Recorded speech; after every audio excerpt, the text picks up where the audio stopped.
Hola a todos, Dios los bendiga. Me da mucha alegría volvernos a encontrar en este espacio para que juntos adoremos, exaltemos al Señor. Estamos agradecidos con Dios por darnos esta oportunidad en el día de hoy de celebrar culto en casa, servicio en línea, para que toda la comunidad Vida con Propósito y los que se quieran sumar también participemos de este espacio que será un momento para adorar a nuestro Dios, pero también para escuchar su palabra.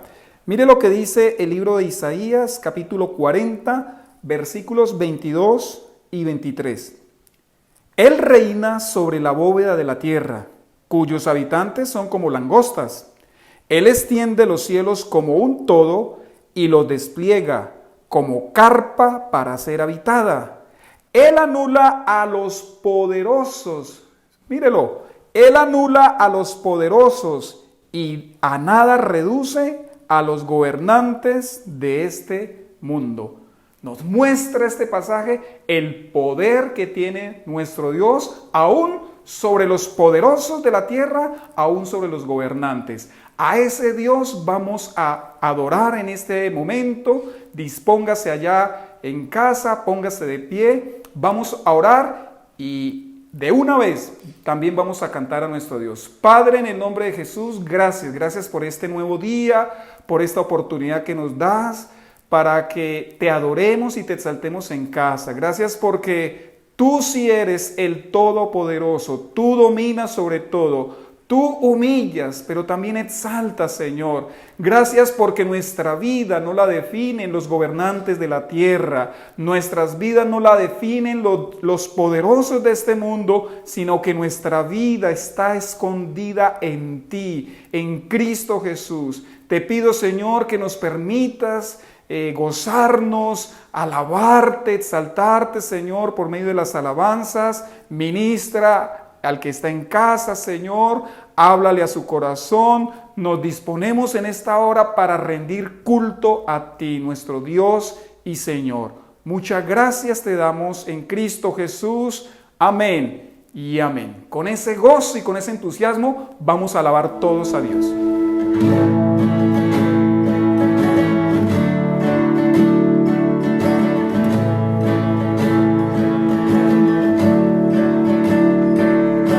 Cristo morís en una cruz, resucitaste con poder, perdona mis pecados hoy, sé mi Señor y Salvador. Cámbiame y hazme otra vez y ayúdame a serte fiel. Cámbiame y hazme otra vez y ayúdame a serte fiel.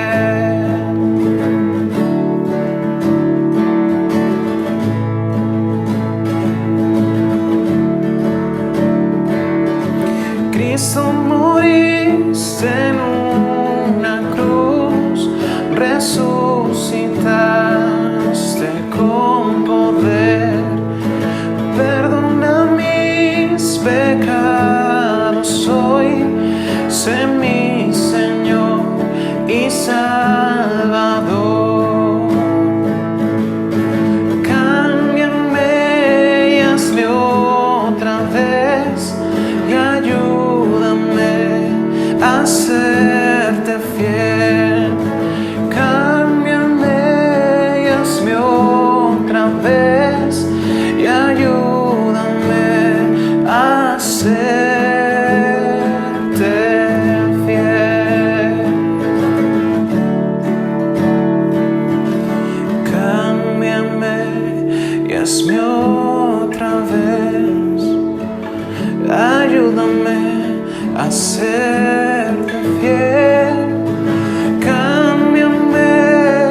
hacerte fiel.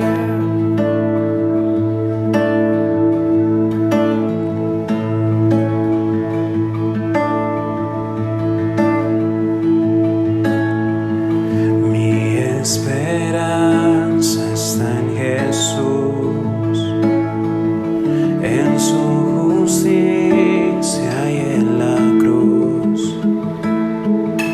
De nadie más dependeré,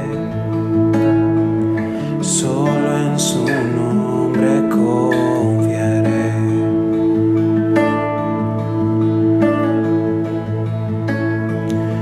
Mi esperanza está en Jesús,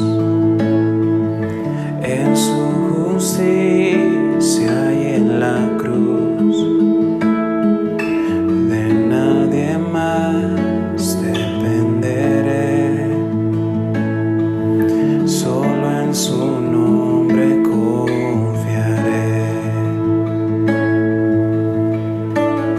En Jesús fuerte soy, solo Él mi roca es. Sobre la tempestad eres Rey.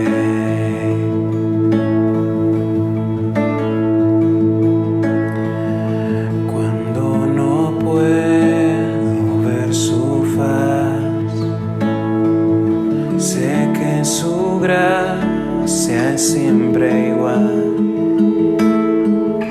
A la tormenta venceré, mi ancla firme está en Él. Mi ancla firme está en Él. En Jesús fuerte soy, solo Él mi roca es. Sobre la tempestad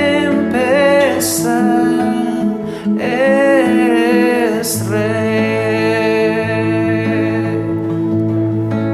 Y en Jesús fuerte soy, solo Él mi roca es.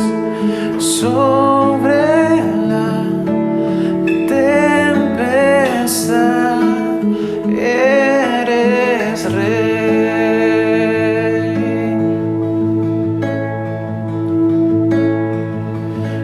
Un día Él regresará, en su presencia voy a estar, sin mancharte Él vendré, justificado por la fe. Oremos. Señor, yo te doy gracias por este momento que tú nos permites, Señor, estar cerca de ti, estudiar tu palabra, oh Dios. Yo te ruego en el nombre de Jesús que nos permitas conocerte por medio del relato que nos corresponde el día de hoy. Ayúdanos para crecer y parecernos más a tu Santo Hijo Jesús, Señor. Dame las palabras, dame los pensamientos apropiados, Señor, para transmitir tu santa palabra, mi Dios. Ayúdanos, te lo ruego, en el nombre de Jesús. Amén. Bueno, ya se empezó a agitar la campaña presidencial en Colombia para el 2022 y vuelve otra vez la ilusión de que llegue al Palacio de Nariño un presidente que no sea corrupto, que sea justo, que sea honesto, que sea sensible a la necesidad de los más pobres. Pero parece que el poder hace añicos los deseos del gobernante más sincero y terminan siendo como los antecesores. La historia está repleta de esta realidad. Hoy veremos que Dios desechó a un poderoso que Él mismo había puesto en esa posición de poder. Y así se llama el tema de hoy. Dios desechó a un poderoso dentro de la serie Dios exalta y humilla. Hitler, Fidel Castro y el mismo Chávez son 3 ejemplos de nuestra historia reciente, muy buenos oradores por cierto, que prometían llevar a sus naciones a salir de la injusticia y la corrupción de los gobernantes, pero que terminaron siendo peores que el mismo mal que querían acabar. El poder es como el mercurio, saca a flote la escoria que hay en el corazón. El poder está definido de la siguiente manera: la capacidad o facultad de hacer determinada cosa. A un presidente se le ha otorgado el poder de tomar decisiones que afectan a todos los habitantes de esta nación. Pero asimismo, al conductor de un vehículo se le ha dado una licencia de conducir que le da el poder de manejar un carro y que puede también afectar a otras personas. Y si usted es un niño o es un adolescente, un joven que pudiera pensar que no se le ha entregado ningún poder, déjeme decirle que si tiene ojos, que si tiene manos y que si tiene pies, tiene un poder increíble tanto para hacer el bien como para hacer el mal. Hoy vamos a estudiar un relato histórico de alguien que llegó a ser el rey de una nación, pero no llegó a serlo por el voto popular ni por la fuerza de un ejército, sino porque Dios mismo fue quien lo eligió y lo puso como el primer rey de la nación de Israel. Les estoy hablando de Saúl, un rey poderoso, quien finalmente Dios lo desecharía por su egolatría y de quien dijo: me arrepiento de haberlo hecho rey. El relato que nos corresponde el día de hoy está en el primer libro de Samuel, capítulo 15. Y yo se los voy a leer de una forma resumida, por favor no lo busque en la Biblia, porque no lo va a encontrar tal como se lo voy a leer. Está parafraseado y dice de la siguiente manera: el Señor envía al profeta Samuel a decirle a Saúl que vaya y ataque a los amalecitas hasta destruirlos. Esta orden de destrucción era porque los amalecitas habían impedido el tránsito de los israelitas cuando iban por el desierto y los habían atacado. La orden era clara y precisa: debía ir pronto y destruir por completo a los amalecitas. Debía matar a todos, hombres y mujeres, niños y recién nacidos, toros y ovejas, camellos y asnos. Saúl entonces reúne un ejército numeroso y destruye todos los habitantes de las ciudades amalecitas, pero no mató al rey Agag, le perdonó la vida y se lo llevó prisionero. Tampoco el ejército de Saúl destruyó todos los animales, sino que se llevaron consigo las mejores vacas, las mejores ovejas y los terneros más gordos. El Señor entonces le dice al profeta Samuel: me arrepiento de haber hecho rey a Saúl, pues se ha apartado de mí y no ha llevado a cabo mis instrucciones. Por la mañana muy temprano se levantó Samuel y fue a encontrarse con Saúl, pero ya Saúl se había ido a Carmel y allí se había hecho un monumento. Luego se fue para Gilgal. Tan pronto Samuel llegó al encuentro de Saúl en Gilgal, Saúl le dijo que había cumplido las instrucciones del Señor. Entonces, ¿qué significan esos balidos de oveja y esos mugidos de vaca que oigo?, le reclamó Samuel. Saúl le explicó que habían dejado esos animales para presentárselos en sacrificio al Señor. Samuel le recuerda que la orden divina era acabar con todo y le pregunta por qué no había obedecido la orden del Señor. Saúl insiste en que sí había obedecido al Señor y le presenta nuevamente las justificaciones del por qué no lo había destruido todo. Samuel responde que a Dios le agrada más que se le obedezca que los sacrificios y la grasa de carneros. Le explica que la rebeldía es tan grave como la adivinación y que la arrogancia tan grave como la idolatría. Saúl admite que ha pecado, pero excusándose en que los soldados lo intimidaron.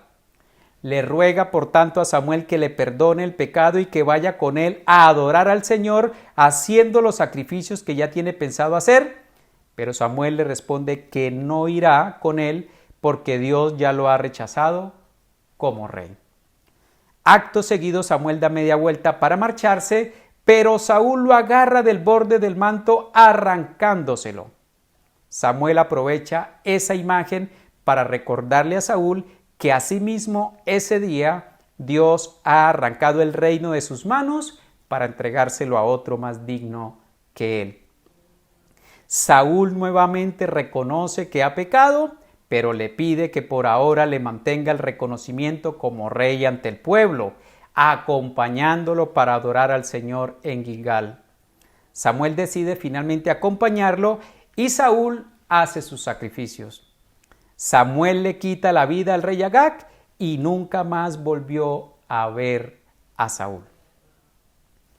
Esta es la idea central del texto que nos corresponde el día de hoy, capítulo 15 del primer libro de Samuel. Escúchela por favor con atención. Dios rechaza a Saúl como rey de Israel debido a que no obedeció fielmente la instrucción de destruir por completo a los amalecitas y decide entregarle el reino a otro más digno que él. El relato nos deja ver, mis estimados, las características del corazón de Saúl, que fueron las que finalmente lo llevaron a usar mal el poder que se le había dado y a ser rechazado posteriormente por Dios. Dijo un político español llamado Enrique Tierno Galván, quien falleció en 1986, el poder es como un explosivo, o se maneja con cuidado o estalla. Es curioso ver un político que sea intelectual y que diga frases con sabiduría como esta, pero de vez en cuando se ve uno que otro. Saúl no manejó con cuidado el poder que se le dio y le estalló cual explosivo, dañando no solo su propia vida, sino la de muchos otros. Hoy vamos a resolver en el relato, porque el relato nos lo deja ver, el siguiente interrogante. ¿Por qué desechó Dios a Saúl? ¿Por qué Dios desecha a Saúl? Y la primera respuesta que encontramos en el relato es por la autosuficiencia que tenía. Y les quiero leer literalmente el versículo ahora sí, 7 al 9, que dice: Saúl atacó a los amalecitas desde Javilá hasta Sur, que está cerca de la frontera de Egipto. A Agag, rey de Amalec, lo capturó vivo, pero a todos los habitantes los mató a filo de espada. Además de perdonarle la vida al rey Agag, Saúl y su ejército preservaron las mejores ovejas y vacas, los terneros más gordos y, en fin, todo lo que era de valor. Nada de esto quisieron destruir, solo destruyeron lo que era inútil y lo que no servía. Fijémonos que Saúl no cumplió con fidelidad la orden divina de acabar y destruir por completo a los amalecitas. Dejaron vivo al rey Agag y solo destruyeron lo que era inútil y no servía. Sin embargo, Saúl creía que había obedecido a Dios. Entonces el profeta Samuel le dice: ¡ah, sí, qué maravilla! Entonces esos balidos de ovejas y esos mugidos de vaca que escucho, ¿qué son? La instrucción de Dios, mis estimados, quiero leérselas porque fue muy clara, está en el versículo 10. Esto fue lo que Dios le dijo a Saúl por medio del profeta Samuel. Destruye por completo, no les tengas compasión, mátalos a todos, hombres y mujeres, niños y recién nacidos, toros y ovejas, camellos y asnos. Todo, absolutamente todo, era la instrucción clara y precisa del Señor. La autosuficiencia, mis estimados, es aquello que depende de sí mismo y es sinónimo de independencia. Escuche eso con atención. Es sinónimo de independencia. La autosuficiencia es un pecado de nuestro ego que nos hace creer que somos libres e independientes, que somos autónomos y que podemos tomar decisiones sin contar con nada, ni con nadie, ni mucho menos con Dios. Es un pecado bastante grave. Pero la dependencia, mis estimados, no es mala. Al contrario, la dependencia es la medicina que nos proviene de muchísimos males. La dependencia es el timón de Dios para que nuestra vida no se salga del camino. Si usted dice, yo no dependo de nada ni de nadie, le aseguro que va por un camino que lo lleva rumbo al desastre. Y tarde o temprano va a sufrir las consecuencias. Bien sea que usted sea un niño, o que sea un adolescente, o que sea un joven, o que sea un adulto, o que sea un anciano. La autosuficiencia es un pecado que se hace más fuerte en la medida que crecemos y que avanzamos en edad y en la medida que adquirimos más poder. Cuando somos recién nacidos, nosotros dependemos absolutamente de nuestra madre para todo. Pero cuando crecemos un poquito y ya somos adolescentes o jóvenes, creemos que no necesitamos ni debemos depender de nuestros padres. Y cuando somos más adultos, que ya tenemos algún ingreso económico, ahí sí que consideramos que no dependemos de nadie. Y si usted es un empresario, más acentuada tiene la autosuficiencia. Pero la realidad, mis estimados, es que dependemos de todo y de todos, independientemente de que seamos adultos o que tengamos mucho dinero. Si usted tiene trabajo, no solo depende de su trabajo para el ingreso, sino del desempeño de los demás trabajadores para que la empresa le vaya bien y subsista en el mercado en el cual trabaja. Y así usted sea un multimillonario que no necesita trabajar, necesita de los campesinos que trabajan la tierra para que produzcan el alimento que usted come todos los días. Necesita también de un sistema de salud para que le atiendan sus dolencias y sus enfermedades, entre muchas otras cosas que usted necesita. Y con el perdón aquí de mis amigos ambientalistas, necesitamos del petróleo para movilizarnos por tierra, agua y aire. Pero también necesitamos del petróleo para la fabricación de los celulares, para transmitir la energía eléctrica a las casas, para tener pinturas y miles de productos más que provienen de la materia prima del petróleo. Nosotros necesitamos los árboles, la tierra, el agua, los padres, los hijos, los pastores, los amigos, los enemigos, los políticos, las cucarachas y hasta los ratones para nuestra existencia. Así lo ha diseñado Dios. El único ser que es autosuficiente se llama Dios y hay solamente uno. Los demás somos seres altamente interdependientes. Pero lo más grave de la autosuficiencia es que nos impide ser dependientes de Dios. ¿Y saben cómo se mide la dependencia de Dios? ¿Qué tanto somos dependientes de su palabra? Y este fue el problema de Saúl, y por eso es que el profeta Samuel le dijo a Saúl que valía más la obediencia y el prestar atención a la palabra del Señor que los sacrificios. Es muy fácil decir, mi vida depende de Dios, pero ¿obedece fielmente su palabra? A nosotros nos gustan las declaraciones poéticas, pero no nos preocupamos mucho de vivir esas declaraciones. Por eso es que fácilmente en una canción le podemos decir a Dios, mi vida te daré. Pero en la vida real nos cuesta orar tan solo media hora, nos cuesta evangelizar o mucho menos ir a uno de estos países donde persiguen a los cristianos como misioneros. Eso era justo lo que le sucedía a Saúl, mis estimados. No consideraba importante obedecer fielmente la palabra de Dios. Y cuando hablo de obedecer fielmente, hablo de prestar atención al 100% de su palabra. Hay quienes desprecian tanto las instrucciones de Dios que ni siquiera se preocupan por conocerlas. Así es el autosuficiente.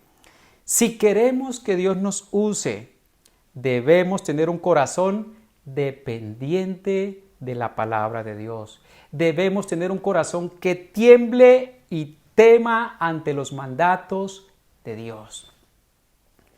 Escuchar de un cristiano la frase, eso era Jesús, pero yo no soy Jesús, me causa una sorpresa grandísima y me genera el interrogante, ¿será que este cristiano sigue al mismo Jesús que yo estoy siguiendo? ¿Y será que lee la misma Biblia que yo leo? Mis estimados, el afán y la oración de un cristiano verdadero debe ser, Señor, hazme como tú, cambia mi corazón, quita la rebeldía de mi corazón, corrígeme según tu palabra. Les voy a dar 2 características de alguien que es autosuficiente.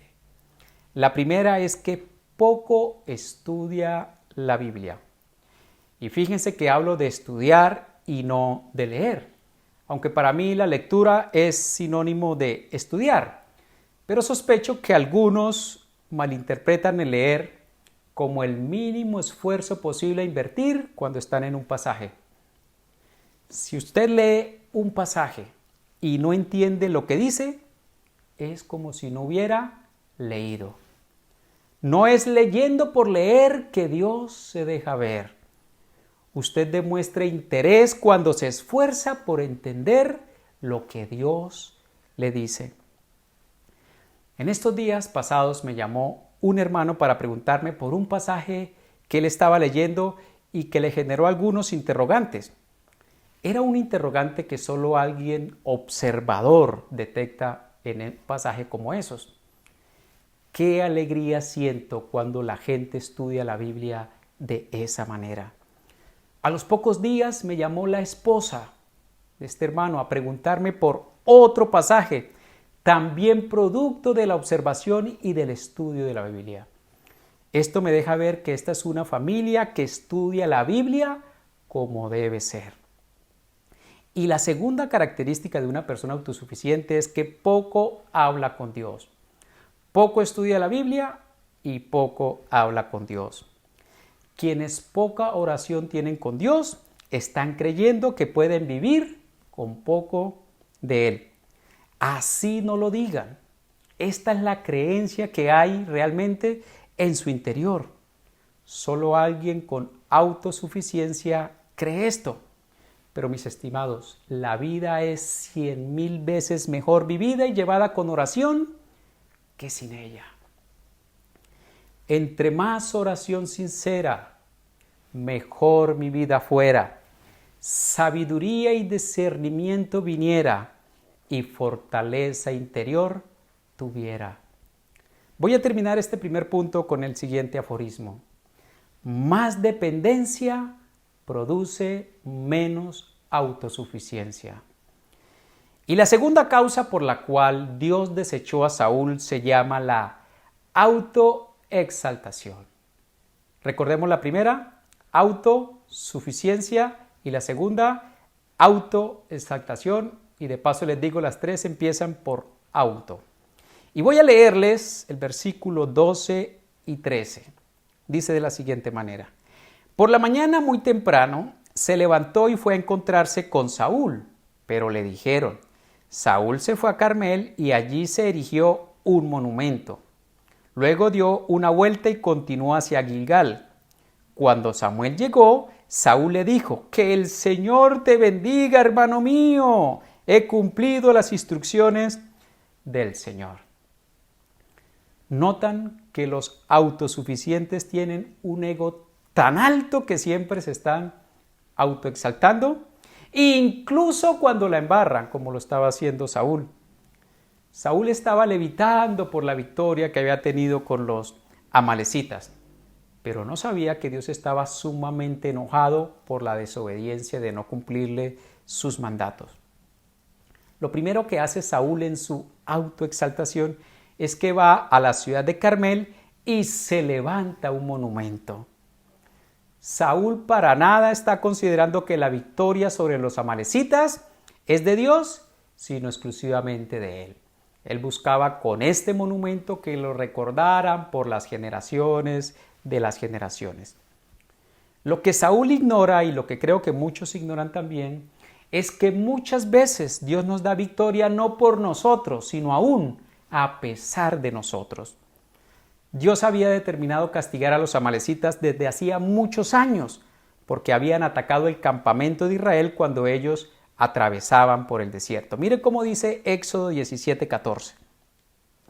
Entonces el Señor le dijo a Moisés: pon esto por escrito en un rollo de cuero para que se recuerde y que lo oiga bien Josué. Yo borraré por completo bajo el cielo todo rastro de los amalecitas. Esto había sucedido 350 años antes aproximadamente, y Dios había ya decidido con anticipación la destrucción completa de los amalecitas. Saúl era simplemente el instrumento para llevar a cabo el plan de Dios y de paso probar, por supuesto, el corazón de Saúl. Quiero leerles este relato, por favor, escúcheme con atención, es cortico. Una vez un burro vanidoso llegó a su casa muy contento, muy feliz, y no dejaba de sentirse orgulloso. Su mamá le preguntó: hijo, ¿por qué tan contento y altivo? A lo que el burro vanidoso responde: ay, mamá, ¿sabes que cargué a un tal Jesucristo? Y cuando entramos a Jerusalén, todos me decían: viva, viva, salve, viva, viva, y me lanzaban flores y ponían palmas de alfombra.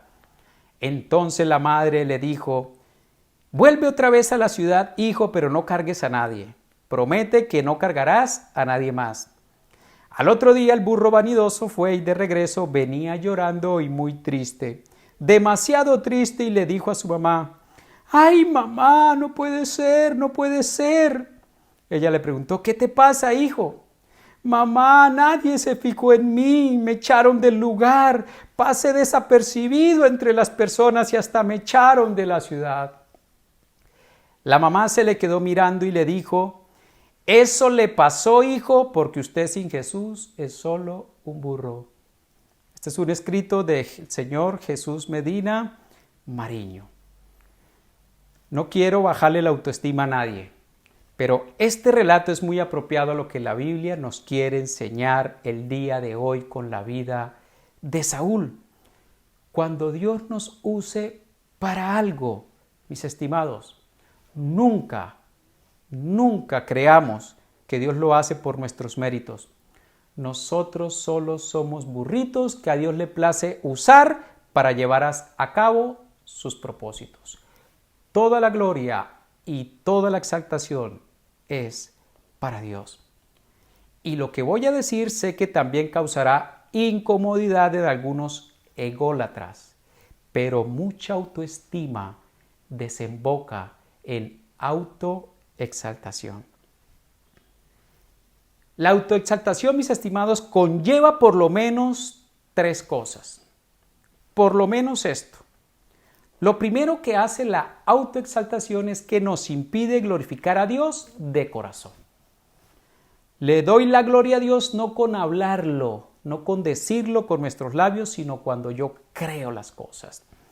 Y cuando yo lo creo, estoy constantemente glorificando a Dios por todo lo que Él hace a diario. No solo cuando Él hace las grandes hazañas y los grandes milagros, pero día tras día Dios está obrando y debemos glorificarlo constantemente. Lo segundo que hace la autoexaltación es que nos impide humillarnos ante Dios. Recordemos que aunque hayamos nacido de nuevo y aunque tengamos el Espíritu de Dios viviendo dentro de nosotros y aunque se nos llame hijo de Dios, no hemos dejado de ser pecadores potenciales. Póngale el adjetivo que quiera: pecadores arrepentidos, o pecadores justificados, o pecadores perdonados, o pecadores restaurados, lo que sea. El adjetivo no cambia el sustantivo de pecadores. Y no estoy diciendo esto como una licencia para practicar el pecado. De ninguna manera, porque como decía Pablo, los que hemos muerto al pecado, ¿cómo viviremos en él?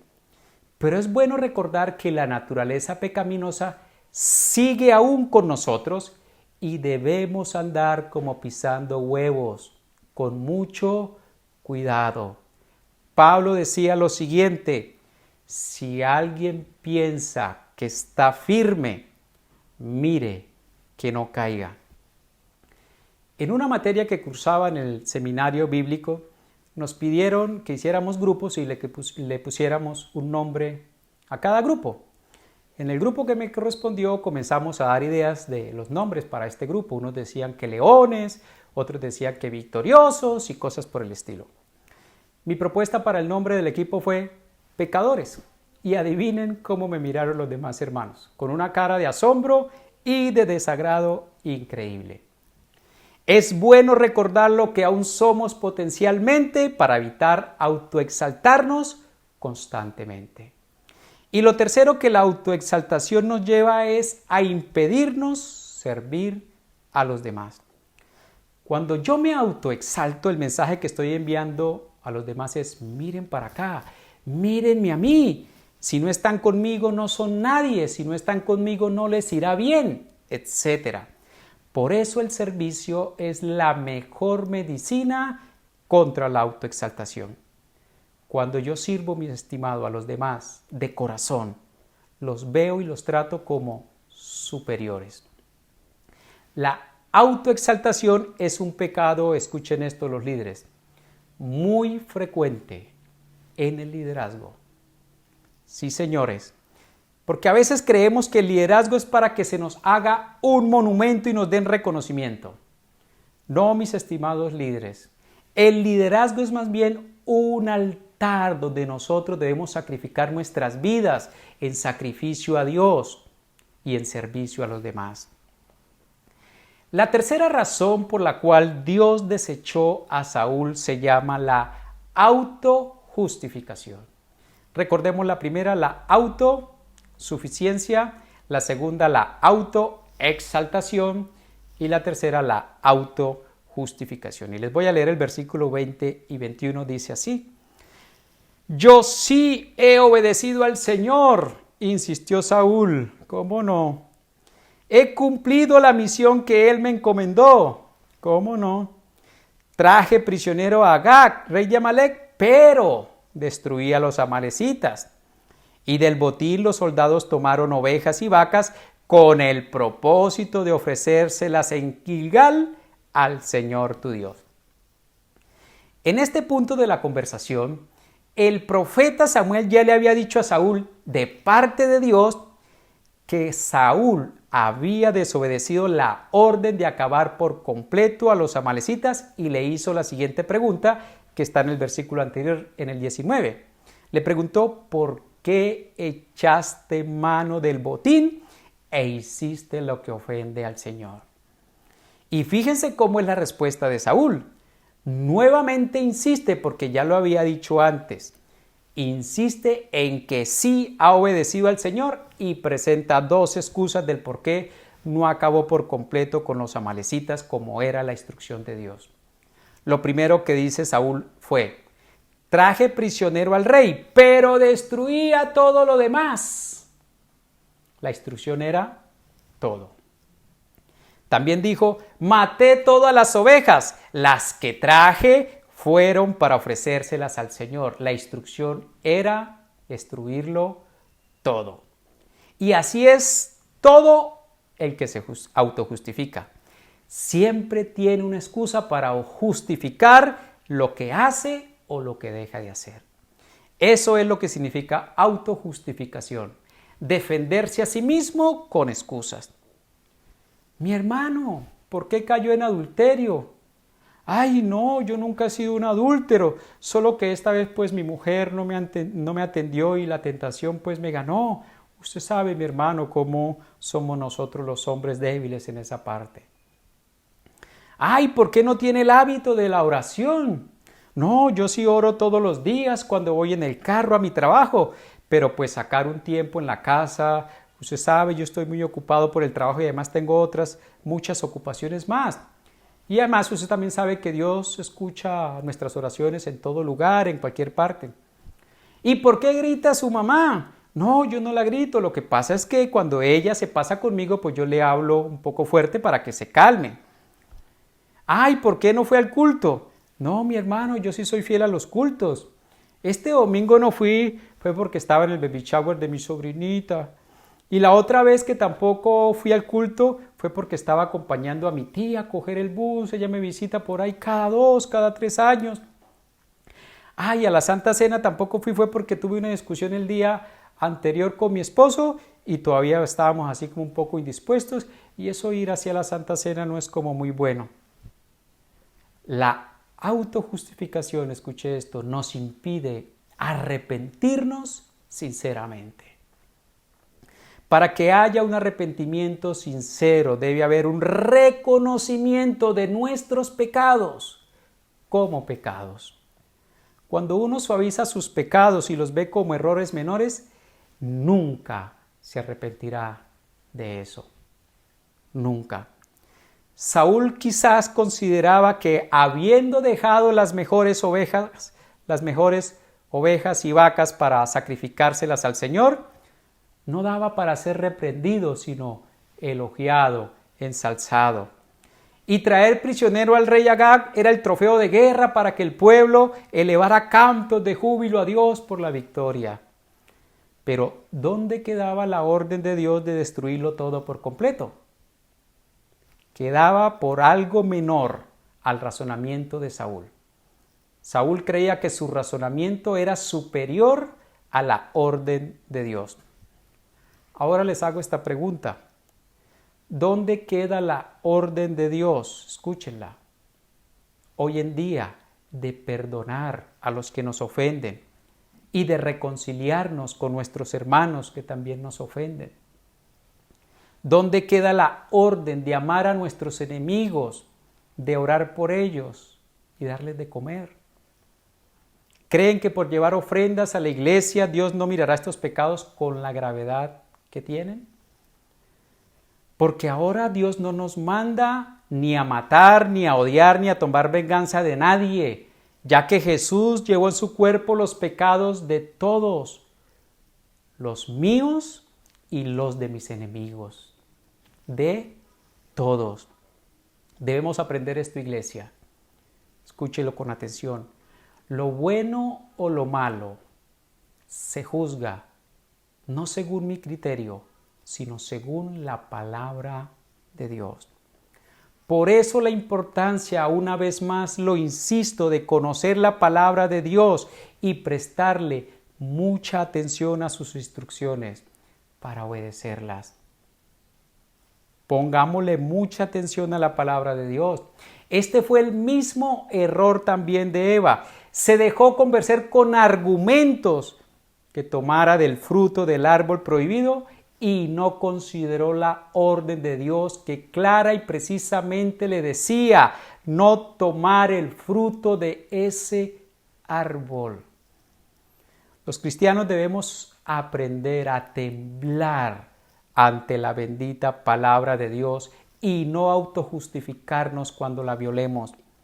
Si alguien reenvía un chat incriminatorio contra la honra y la dignidad de otra persona, sin tener evidencia de que eso es cierto, eso es un falso testimonio, lo cual es pecado y debe arrepentirse y no volverlo a hacer nunca más. Y si el chat que reenvía es cierto, también es pecado, porque eso demuestra de que no tiene amor por esa persona, y el amor no busca enlodar la imagen de nadie y mucho menos públicamente, así sea cierto. Para disminuir la autojustificación, mis estimados, escuchen este consejo. Debemos aumentar la autocrítica. ¿Qué es la autocrítica? Es el examen que nosotros hacemos de nosotros mismos a la luz de la Biblia. El examen de mis comportamientos, de mis actitudes a la luz de la Biblia. La autojustificación siempre nos hace ver los pecados de los demás como graves, como grandes, como inmensos. En cambio, me hace ver mis pecados como chiquitos, como leves, como insignificantes. Con la autocrítica lo que hago es que revierto esta tendencia pecaminosa y empiezo a ver mi pecado como grande, como majestuoso, como importante, como relevante, y en cambio el pecado de los demás lo empiezo a ver como pequeño, como leve, como algo tolerable. Yo debo, mis estimados, estar más preocupado de mis pecados y muy poco del pecado de los demás. Otra característica de la autojustificación es que es la mejor fábrica de producción de sabios en su propia opinión. Quien se autojustifica solo ve como verdad sus propios argumentos. El que se autojustifica no escucha a Dios, ni mucho menos va a escuchar a ningún otro ser humano. Y aquí podemos tener un termómetro de qué tanto nos autojustificamos, evaluando qué tanto escuchamos a los demás. A menor capacidad de escucha, mayor autojustificación, y viceversa. A mayor capacidad de escucha, menor la autojustificación. Y aquí les traje un cuestionario con 4 preguntitas que van a aparecer aquí en la parte inferior del video para que evaluemos de forma simple nuestra capacidad de escucha.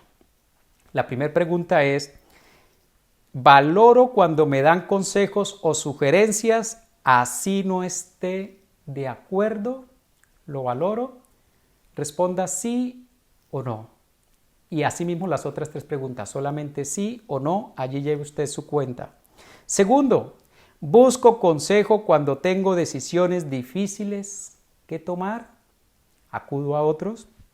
Tercero, cuando señalan posibles fallas o pecados míos, no los refuto, sino medito en ello. ¿Sí o no? Cuando leo la Biblia, cuarto, ¿escucho la voz de Dios para mi vida?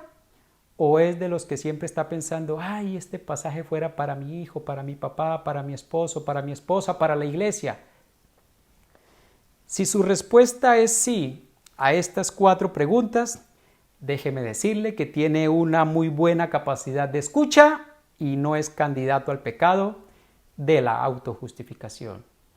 Pero si tiene 3 sís, va por buen camino. Pero debe prestarle atención a aquel asunto donde respondió que no. Ahora, si tiene 2 síes, se debe prender un bombillo rojo grande de alerta, porque está en peligro de ser otro Saúl. Pero si tiene un solo sí o ninguno, preocúpese muchísimo, pues va por el camino ya de Saúl. En estos días a un amiguito de la CDP, por ahí le hicieron un llamado de atención por un chat grupal. Y lo estoy diciendo con el permiso de este hermano. Y me sorprendió positivamente que al corto tiempo de habérsele hecho el llamado de atención, reconociera su falta y pidiera perdón públicamente. Esto, mis estimados, es un buen ejemplo que nos ayuda a todos a crecer en capacidad de escucha y disminuir la autojustificación. Más escucha significa entonces menos autojustificación y menos sabiduría en nuestra propia opinión. Dios desechó al rey Saúl por su egolatría. Egolatría significa idolatría del yo. Ego es yo, latría adoración, adoración del yo. La egolatría es el río que desemboca en el mar de la autosuficiencia, de la independencia de la palabra de Dios y la independencia de los demás seres humanos. Pero también la egolatría es el río que desemboca en el mar de la autoexaltación, la alabanza de sí mismo, que le hagan monumentos y vitores. Y el río de la egolatría también desemboca en el mar de la autojustificación, en la sabiduría, en su propia opinión. Pero en contraste con Saúl, la Biblia nos muestra el testimonio del Señor Jesús, quien siendo verdaderamente autosuficiente porque Él es Dios, se despojó de su autonomía en el cielo para volverse dependiente aquí en la tierra. Quien mereciendo verdaderamente la exaltación, se despojó de toda gloria para ser sometido al vituperio, al desprecio y el rechazo incluso de su familia y de sus discípulos. Quien siendo verdaderamente justo y sin pecado, se humilla para ser tratado como un vil pecador. ¿Que por qué hizo todo esto? Para convertir saúles como usted y como yo en hombres y mujeres obedientes a la palabra de Dios tal como Él lo hizo. El pueblo de Israel quería un hombre grande y musculoso como rey para que los defendiera en la guerra, y ahí Dios les dio a Saúl. Pero Dios quiere es hombres y mujeres que tiemblen ante su palabra, que la respeten y que la obedezcan fielmente. Dios no quiere personas que no se parezcan a Jesús.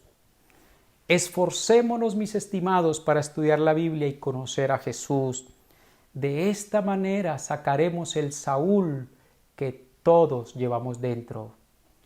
Y para concluir, quiero dejarlos con esta frase para que mediten. Dios quiere darnos su poder, pero primero nos pide obedecer. Oremos. Señor, yo te doy gracias por tu bendita y tu maravillosa palabra, Señor. Gracias porque esta tu palabra ha atravesado mi corazón, Señor. Yo te ruego tu misericordia, oh Dios, que me libres del camino que siguió Saúl de la autosuficiencia, de la autoexaltación y de la autojustificación, Señor. Yo sé que por la naturaleza pecaminosa que llevo dentro, Señor, puedo caer en los mismos caminos de Saúl, Señor. Por favor, ayúdame. Por favor, Señor, ayuda a la iglesia y ayuda a todas las personas que hoy escucharon y están conscientes y reconocen su pecado, Dios. Por favor, ayúdanos a ser humildes como tu Santo Hijo, a ser obedientes, a ser serviciales, Señor, a mirar más nuestros pecados que el de los demás, Señor. Por favor, ayúdanos a no autojustificarnos, a no sacar excusas, sino a ver el pecado como es, Señor, para arrepentirnos sinceramente. Te lo ruego, Padre, en el nombre de Jesús. Amén. Que Dios los bendiga. Bueno, muy bien, después de esa palabra estamos ministrados, estamos contentos. Tener cuidado con la soberbia, tener cuidado si Dios nos ha ayudado, si Él nos ha bendecido, nunca caer en la autoexaltación. Bueno, en todo lo que hemos recibido, guardar nuestro corazón y que esta palabra siga ministrando nuestra vida en esta semana. Quiero animarles a todos mis amados hermanos a que sigamos los devocionales en audio, los devocionales escritos, el diálogo bíblico de los miércoles, no se lo pierdan. Les recuerdo que cada 15 días, los sábados a las 5 de la mañana, estamos haciendo el altar familiar. Les animamos a que se unan, a que estemos, aunque no nos podemos reunir todavía, a la distancia estemos unidos en un mismo espíritu, con una misma convicción de seguir amando a nuestro Dios, de seguir haciendo su voluntad. Les animo a que utilicemos nuestras redes sociales para compartir los cultos, compartir los devocionales. Nosotros no sabemos lo que el Señor puede hacer. Vamos a finalizar orando. Padre, gracias por este espacio que tenemos como iglesia. Gracias por estas herramientas tecnológicas que nos permites tener y podemos, Señor, adorarte, podemos recibir la palabra. Muchas gracias. Yo te doy gracias por cada hermano, por cada hermana, Señor, que se reúne en la casa, por cada familia. Te pido por los que solos hacen el culto, Señor, porque no tienen familiares en casa o porque sus familiares no son cristianos y quizás no comparten con ellos. Yo te pido que tú ministres el gozo, la paz de tu Santo Espíritu en sus corazones. Señor, en tu tiempo nos reuniremos cuando tú así lo determines. Estamos con confianza, estamos gozosos, estamos en paz, Señor, porque tú eres nuestro Dios. Muchas gracias te damos en el buen nombre de Cristo Jesús. Amén y amén. Mi amada iglesia, por favor, llamemos a los hermanos, sigamos en esa conexión y bueno, tengamos paciencia que en su debido momento el Señor nos dará la oportunidad de volvernos a reunir. Dios los bendiga. Chao, chao.